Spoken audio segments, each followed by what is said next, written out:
Hello and welcome to Recyclist. It's June 1st, 2026. I'm your host, Eric Provost, and this is your weekly roundup of all the biggest news stories from the world of waste, gas, and energy, presented by Diamond Scientific. First things first, and as always, let's take a quick look at the stock market and several stocks on the move from this past week in the world of waste, gas, and energy. Been a bit of a rough week for the stock market going into this past weekend. GFL Environmental was sitting at $33.54 per share. Montauk Renewables was up to $1.74 per share. Republic Services Incorporated went into the weekend at $200.44 per share. Casella Waste hit $82.17 per share. Waste Management was at $211.46 per share. And lastly, Waste Connections was at $149.02 per share. But moving into the news, this past week, the International Energy Agency, or IEA, announced global energy investment is set to jump to $3.4 trillion for 2026, noting the rise will be driven by countries' efforts to address the second energy crisis in less than 5 years. The IEA's Secretary General Fatih Birol said, quote, "We are in the midst of the largest energy security crisis the world has ever faced, and I believe this will reshape investment strategies globally, with parallels to the major changes the energy world witnessed after the oil shocks of the 1970s, end quote. Within the 2026 outlook, total investments in renewable power are estimated to reach $665 billion, while crude oil investment is actually projected to decline for the year. Birol added, quote, "We are already seeing intensified efforts by both producer and consumer countries to diversify trade routes and energy sources, such as advancing new pipelines and other supply infrastructure on the one hand, and turning more toward domestically available sources on the other," end quote. And up next, Vancouver-based Seaspan Energy recently began working with cruise liners experimenting with alternative fuels. The company recently acquired 3 refueling tankers from a Chinese shipyard and have been offering ship-to-ship liquefied natural gas refueling along the west coast of Canada and the United States. In fact, the Star Princess, operated by Princess Cruises, just became the first ocean-going vessel to be refueled in Seattle with LNG. The Port of Seattle's Maritime Division Managing Director, Stephanie Jones-Stebbins, said the port is interested because of the, quote, "tremendous reduction in air pollutants such as diesel particulates and harmful sulfur and nitrogen oxides," adding, quote, "We view LNG as a transition fuel. We are looking beyond that to options like renewable natural gas, ammonia, drop-in synthetic fuels, and green methanol," end quote. But moving to mergers and acquisitions for a couple minutes, last week, Enviri's shareholders approved the sale of the company's Clean Earth Environmental Services business segment to Veolia. The vote clears the way for the transaction to enter its final stages, and Enviri now expects completion in early June. The deal is set to make Veolia the second largest player in hazardous waste in the United States and boost the company's annual U.S. revenue to $6.3 billion. Clean Earth operates facilities in 82 locations, including 19 treatment, storage, and disposal facilities around the U.S. The business has more than 700 operating permits and will allow Veolia to expand its presence in the Southeast and Pacific Northwest.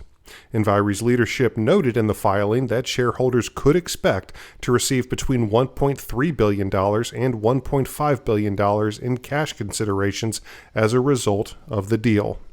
And speaking of mergers and acquisitions, shareholders for Secure Waste Services recently approved GFL Environmental's acquisition offer with a 78% majority. GFL stands to gain Secure's portfolio of energy waste infrastructure, including 55 liquid waste facilities, 10 metal recycling facilities, a metal shredder, and a portfolio of more than a dozen landfills. Secure also has a sizable collection business serving the energy and industrial sectors. The deal is subject to approval from both U.S. and Canadian regulators, which GFL CEO Patrick DeVigi said he believes should be complete sometime between August and October 2026.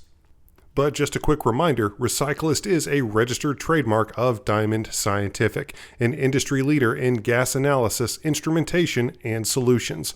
Make sure to visit them online at diamondsci.com. That's diamondsci.com, or you can even set up a personalized presentation just by calling 321-223-7500. And you can also check out our website, recyclist.us, to find a recycling center near you and learn about how you can start making a difference in your own community. Now back to the news.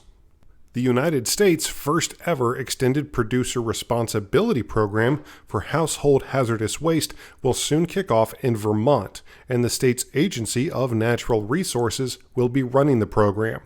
The state says they will release a plan by July 1st, the official start date of the program. Vermont has also appointed representatives to do a waste characterization study and for a contractor to handle sales data for covered products and set up a system for billing manufacturers. Josh Kelly, the Solid Waste Program Manager for the Vermont Department of Environmental Conservation, said he hopes to see industry support soon, stating, quote, "It is not our preference to be running this program. The state of Vermont would be very open to any group coming forward to be an overarching producer responsibility organization. We remain open to dialogue with the industry as this process unfolds," end quote. And up next, more than 70 biofuel and farm groups are asking the Treasury Department and IRS to update the model companies use to calculate whether they qualify for the 45Z Clean Fuel Production Tax Credit. The Renewable Fuels Association, AMP Americas, the Coalition for Renewable Natural Gas, and others asked agency lawyers during this past week's hearing to update the Energy Department's framework for companies to calculate the greenhouse gas emissions produced by their biofuels. While many agree updates need to be made, most concede the confusion is already having an effect.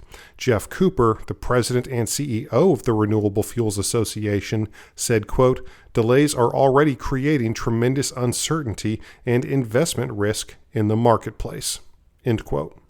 And speaking of tax credits, South Carolina Governor Henry McMaster recently signed a bill creating a new state income tax credit that supports the development of landfill gas to renewable natural gas projects within the state. The bill, State Bill 556, allows eligible taxpayers to claim an income tax credit of 25% of the costs incurred for the purchase and installation of equipment used to produce RNG for commercial purposes, with a cap of $5 million per year per taxpayer. The tax credit is non-refundable, but it can be carried forward up to 15 years for credits earned before 2030. And going to Brazil for our last story, Aceland Renewables announced this past week it has secured $1.5 billion to develop a biorefinery in Brazil that will have the capacity to produce 1 billion liters of sustainable aviation fuel and renewable diesel. Operations are expected to begin in 2029. The facility will utilize hydro-processed esters and fatty acids technology to produce its bio-based fuels. The company plans to cultivate over 350,000 acres of degraded land, with 20% of that volume allocated to partnerships with family farms and small producers. And that will do it for your June 1st, 2026 news roundup, brought to you by Recyclist, a registered trademark of Diamond Scientific. I've been your host, Eric Provost, and once again, folks, don't forget to check out our website, recyclist.us, to find a recycling center near you. And then make sure to get back here next week to catch another brand new episode of Recyclist. Thank you.